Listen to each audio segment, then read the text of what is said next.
বাংলাদেশের বেশ কয়েকটা ল্যান্ডমার্ক জাজমেন্ট অন্তর্বর্তীকালীন সরকারের সময় হয়েছে, যেগুলোই আমরা কোনোভাবে পক্ষভুক্ত অথবা পক্ষে বিপক্ষে অবস্থান করেছি। এটা এই প্রফেশনের সৌন্দর্য। আজকে একজন এই পক্ষে থাকবে, কালকে আর একজনের পক্ষে থাকবে। আর একটা কথা আমি আপনাদেরকে পাবলিকলি বলতে চাই, আইনজীবীদের মধ্যে আমাদের অ্যাটর্নি জেনারেল অফিস সম্পর্কে একটা নোট বাণিজ্যের অভিযোগ আছে, এবং এই কথা এখানে অত্যন্ত ট্রান্সপারেন্টলি কোনো কাজ হবে। এখানে আমরা কোনো অবৈধ কোনো কাজ করছি না, আমরা রাষ্ট্রকে ডিফেন্ড করছি। অ্যাটর্নি জেনারেল হিসেবে অ্যাটর্নি জেনারেল অফিসে বসে আমার কার্যক্রম শুরু করেছি।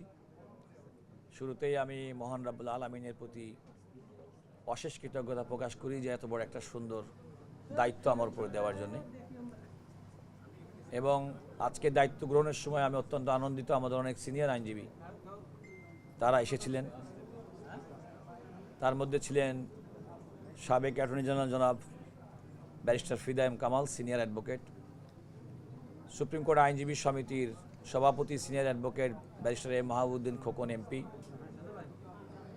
সুপ্রিম কোর্টের সিনিয়র অ্যাডভোকেট জনাব ফজলুর রহমান এমপি, সুপ্রিম কোর্টের আইনজীবীদের নেতা জনাব গাজী কামরুল ইসলাম সজল, জনাব গাজী তৌহিদুল ইসলাম, আবদুল্লাহ মাহবুব সহ মাহবুর রহমান খান সহ অনেকেই এখানে ছিলেন। আমি তাদের প্রতি প্রথমেই কৃতজ্ঞতা প্রকাশ করি যে আজকের এই পথ চলা শুরুর দিনে তারা এসেছেন, তারা আমার সহযোগিতার আশ্বাস দিয়েছেন। এটি হচ্ছে সবচেয়ে বড় কথা। যে কোনো দায়িত্ব পালন করে, বিশেষ করে এরকম একটি ডেলিকেটেড পাবলিক অফিস, এই ডেলিকেটেড পাবলিক অফিস হোল্ড করে সেটাকে ফাংশনাল করা ইজ ভেরি চ্যালেঞ্জিং। কারণ আমি যখন ওই পক্ষে ছিলাম, আমি কিন্তু এক পক্ষে নিজের বক্তব্য দিয়ে চলে যেতে পারতাম, কারণে অকারণে এই পক্ষের অর্থাৎ অ্যাটর্নি জেনারেল অফিসের কর্মকর্তাদেরকে, রাষ্ট্রকে, সরকারকে নানাভাবে কথা বলে চলে যেতে পারতাম। এখন রাষ্ট্রকে ডিফেন্ড করতে হবে, এবং সেই ডিফেন্ড করার ক্ষেত্রে আমি আইন কর্মকর্তাদের যেমন সহযোগিতা চাই, আইনজীবীদের সহযোগিতা চাই, এবং আমি আপনাদেরকে বলবো যে মাননীয় বিচারপতিদের সঙ্গেও আপনারা অত্যন্ত সৌজন্যমূলক আচরণ করবেন। এবং আমাদের সুপ্রিম কোর্টের সম্মান অনেকাংশে ক্ষতিগ্রস্ত হয়েছে বলে আমরা অনেকে মনে করি। নানা কারণ আছে, তার মধ্যে অন্যতম কারণ হচ্ছে আমাদের ইনকম্পিটেন্স, তার মধ্যে অন্যতম কারণ হচ্ছে এই পেশার যে সুমহান মর্যাদা বলে আমরা দাবি করি সেটা আমরা বজায় রাখতে পারছি না, আমাদের বিহেভিয়ারের কারণে, আমাদের লেখাপড়ার ঘাটতির কারণে, আমাদের নীতি নৈতিকতা সততার অভাবের কারণে। এগুলো আমাদের মাথার মধ্যে রাখতে হবে। আমি যখন দায়িত্ব পালন শুরু করেছি সে সময় কিন্তু জনাব তারেক রহমানের নেতৃত্বে নতুন বাংলাদেশের স্বপ্ন মানুষ মনে করে বাস্তবায়িত হবে। বিশেষ করে 24শে ছাত্র জনতার গণ আন্দোলনের মাধ্যমে নতুন যে সরকার প্রতিষ্ঠিত হয়েছে অবাধ, সুষ্ঠু, নিরপেক্ষ নির্বাচনের মাধ্যমে, এই সরকারের পথ চলা যেমন চ্যালেঞ্জিং, এবং সরকার, রাষ্ট্রের পক্ষে যে সরকার পরিচালনা করে তাদেরকে সহযোগিতা করাটা আরও বেশি চ্যালেঞ্জিং। আগামী দিনে আমাদের এই চ্যালেঞ্জ আরও বেশি আসবে বলে আমরা পারসিভ করি, বাট আমাদেরকে ইকুইপ থাকতে হবে। আমি ব্যক্তিগতভাবে মনে করি যে আল্লাহ এই চ্যালেঞ্জ মোকাবেলা করার মতো ক্ষমতা, সক্ষমতা আমাদেরকে দিয়েছে। সেই ক্ষেত্রে আমি দেশবাসীরও সহযোগিতা চাই, ল অফিসারদের তো সহযোগিতা অবশ্যই চাইব। আর দেশের মানুষের প্রত্যাশা সুপ্রিম কোর্টের প্রতি, এই প্রত্যাশার জায়গা থেকে আমরা বলতে চাই, মানুষের ন্যায় বিচার সুপ্রতিষ্ঠার ক্ষেত্রে, ন্যায় বিচার প্রাপ্তির ক্ষেত্রে আমাদের অফিস যেন বাধা না হয়ে দাঁড়ায়, বরং রাষ্ট্রের পক্ষে আমাদের কর্তব্য হচ্ছে মানুষ যেন ন্যায় বিচার পায় সেটা সুরক্ষা করা, সুনিশ্চিত করা। তবে এই সুনিশ্চিত করতে গিয়ে অতিমাত্রিক জনপ্রিয় হওয়ার টেন্ডেন্সি যেন আমাদের মধ্যে না থাকে। আমি আগেই বলেছি, ইটস এ ভেরি ডেলিকেটেড পজিশন। আমি আইনজীবীদের নেতা ছিলাম, আইনজীবীরা স্বতঃস্ফূর্তভাবে বিভিন্ন সময় ভোট দিয়ে আমাকে নির্বাচিত করেছেন। বাট আমি যদি সঠিকভাবে দায়িত্ব পালন করতে পারি তাহলে যে সুখানুভূতি আমার ছিল সেটা আমার থাকবে, যেটা আমি জেনে নিয়েছি। যেহেতু জেনে নিয়েছি, সুতরাং এই চ্যালেঞ্জটা আমি গ্রহণ করতে প্রস্তুত। আমি বিশ্বাস করি যে সাংবাদিক যারা আছেন তারাও যেমন আমাকে চেনেন, আমার যারা কলিগ আইনজীবী তারা আমাকে দেখেছেন, চিনেন। আমি মানুষটা কেমন, কথা বলি কেমন, নীতিনৈতিকতা কেমন, দক্ষতা কেমন, যোগ্যতা কেমন, বাংলা বলি কেমন, ইংরেজি বলি কেমন, আমি বললে মানুষ বুঝতে পারে কিনা, আমি লেখা পড়ে বাংলা বুঝতে পারি কিনা, ইংরেজি পড়ে বাংলা, এগুলো আপনারা নিশ্চয়ই আমার সম্পর্কে জানেন বলেই বলছি যে আপনাদেরকে সেভাবে ইকুইপড হতে হবে। This is a message to everyone, get yourself equipped to march with your attorney general. That is simple, plain and simple, এর কোনো বিকল্প নেই। আর আরেকটা প্রসঙ্গ, বার কাউন্সিলের প্রসঙ্গটা ইতিমধ্যেই এসেছে, কারণ বাংলাদেশের অ্যাটর্নি জেনারেল পদাধিকার বলে বার কাউন্সিলের চেয়ারম্যান। এছাড়া বার কাউন্সিলের চেয়ারম্যানের বাইরেও অ্যাটর্নি জেনারেল হিসেবে বিভিন্ন জায়গায় কিছু দায়িত্ব পালন করতে হয়, এক্স অফিসিও দায়িত্ব। মূলত বার কাউন্সিলের চেয়ারম্যানটা হচ্ছে অ্যাটর্নি জেনারেলের বাইরে এক্স অফিসিও সবচেয়ে বড় দায়িত্ব। এবং আপনারা জানেন যে বার কাউন্সিলের আমরা সবাই আইনের শিক্ষার্থী ছিলাম, সবাই একরকমভাবে আইন পাস করেছি। আমরা গ্র্যাজুয়েশন কমপ্লিট করার পরে সবার একাগ্র ইচ্ছা থাকে কত তাড়াতাড়ি আমরা অ্যাডভোকেট হব, যদি না কেউ অন্য কোনো কাজের মধ্যে ইনভলভ করে। সুতরাং দীর্ঘসূত্রিতা বার কাউন্সিলে এটা আমাদেরকে পীড়া দেয়। দ্রুত সম্ভব চেষ্টা করতে হবে এবং আমি করব ইনশাল্লাহ।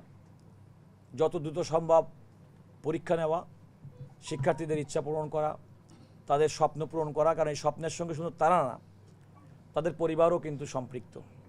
কারণ আমাদের প্রত্যেকের জীবনের ফেজটা আসছে। তো আমরা যে ফেজটা উত্তরণ করে আজকে এই জায়গায় এসে আমরা যদি সেই পেইনটা, সেই তরুণ একজন আইন শিক্ষার্থী যার অ্যাডভোকেট হওয়ার আগ্রহ, সেটা যদি আমরা ভুলে যাই তাহলে তো খুব কষ্টকর হবে।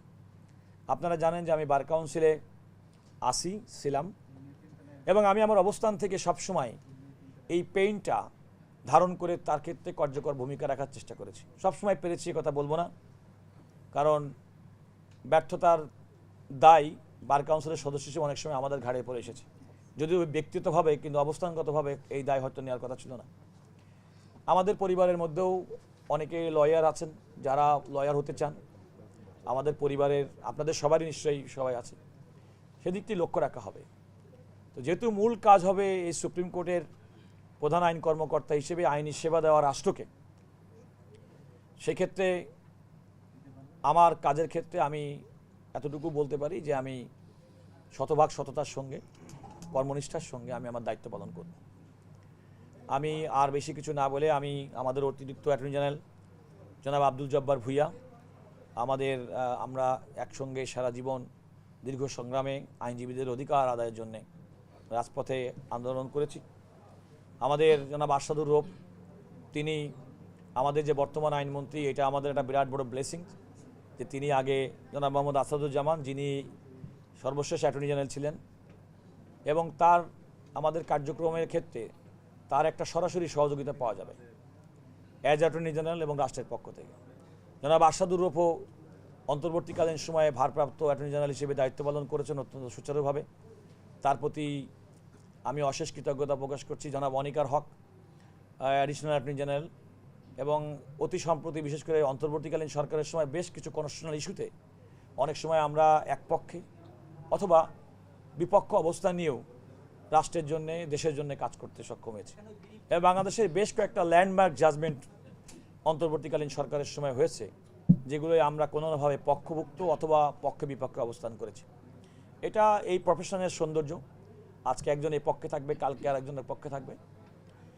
আর একটা কথা আমি আপনাদেরকে পাবলিকলি বলতে চাই, আইনজীবীদের মধ্যে আমাদের অ্যাটর্নি জেনারেল অফিস সম্পর্কে একটা নোট বাণিজ্যের অভিযোগ আছে, এবং এই কথা এখানে অত্যন্ত ট্রান্সপারেন্টলি কোনো কাজ হবে।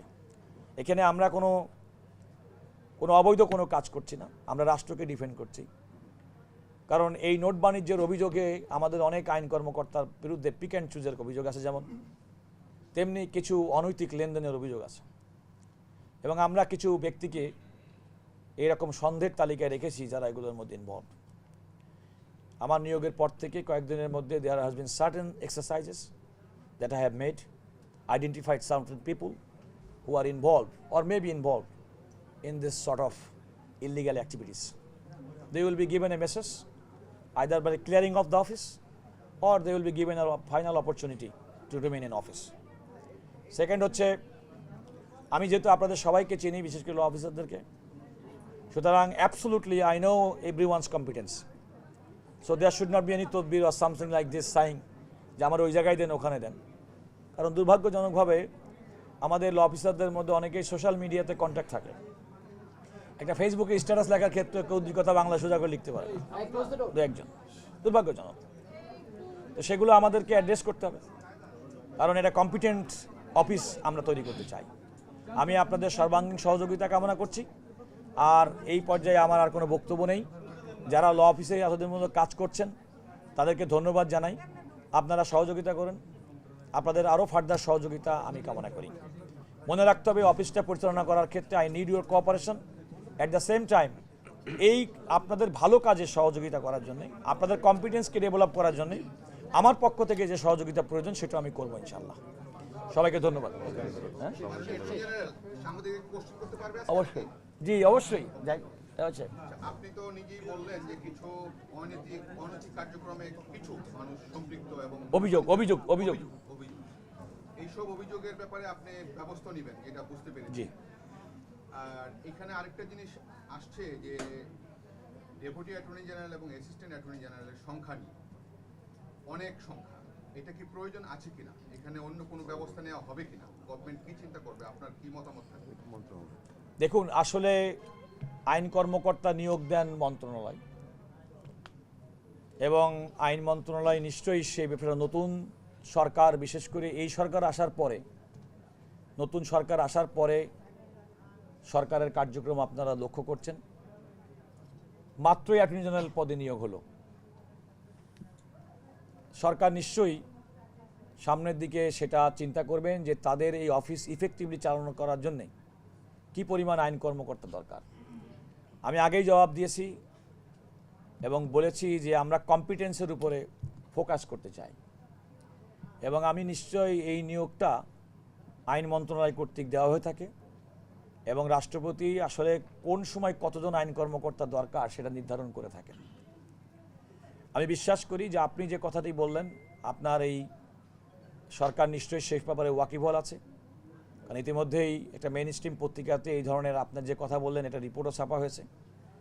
এটা সরকারের একান্তভাবে সিদ্ধান্ত, তবে সরকার আমাদের কোনো মতামত চাইলে ডেফিনেটলি আমরা আমাদের সেই মতামত প্রকাশ করব। নিয়োগকারী কর্তৃপক্ষ যেহেতু আমি নেই, সরকার আমার কাছে মতামত চাইলে আমি দেব, তবে আমি মনে করি we need a competent attorney service.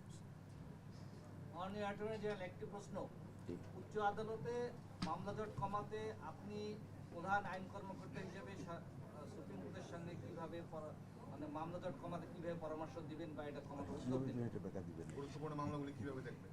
দেখুন, প্রথম কথা হচ্ছে এই মামলাগুলো নিষ্পত্তিটা তো বিচারিক প্রক্রিয়া, এবং বিচারটি করে থাকেন মাননীয় বিচারকরা, এবং বর্তমান যে প্রধান বিচারপতি তিনি ইতিমধ্যে আপনারা লক্ষ্য করেছেন আপিল বিভাগের পুরনো পড়ে থাকা অনেক মামলা নিষ্পত্তি করেছেন। একটা ডেটা ছিল 4000-এর উপরে, কিন্তু এই মামলার কিন্তু এখানে চূড়ান্তভাবে নিষ্পত্তি হয়নি। এই মামলাটি নিষ্পত্তির সময় আমি আমার নিজের প্রাইভেট ক্যাপাসিটিতে প্রধান বিচারপতিকে কোর্টে অ্যাড্রেস করে বলেছিলাম, আপনারা নিষ্পত্তি করলে এগুলো চূড়ান্ত নিষ্পত্তি হচ্ছে না, কারণ এই মামলাগুলো নিষ্পত্তি করে আলটিমেটলি হাইকোর্টে পাঠিয়ে দেওয়া হচ্ছে রুল শুনানি করার জন্য, কিন্তু হাইকোর্টে কিন্তু শুনানির কোনো মেকানিজম তৈরি করা হয়নি। আমি ওনাকে বলেছিলাম যে এই মামলাগুলো যদি আপনি হাইকোর্টে একটা সুনির্দিষ্ট বেঞ্চ করে দেন যে আপিল বিভাগ থেকে আসা মামলাগুলো তারা নিষ্পত্তি করবেন, তাহলে অনেক মামলার বিষয়বস্তু হয়তো অলরেডি এখন নাই। তো উনি বলেছেন এটা ভালো প্রস্তাব, উনি এটা দেখবেন। তো সেটা আমার প্রাইভেট ক্যাপাসিটি থেকে এই প্রস্তাবটা আমি দিয়েছি। মাননীয় প্রধান বিচারপতি যদি আমাদের মতামত চান, আমার মতামত চান, অ্যাটর্নি জেনারেলের মতামত চান, আমি কিছু মতামত দেব, এবং আমি মনে করি সেক্ষেত্রে এই মামলা জট হ্রাস করার ক্ষেত্রে ভূমিকা রাখবে।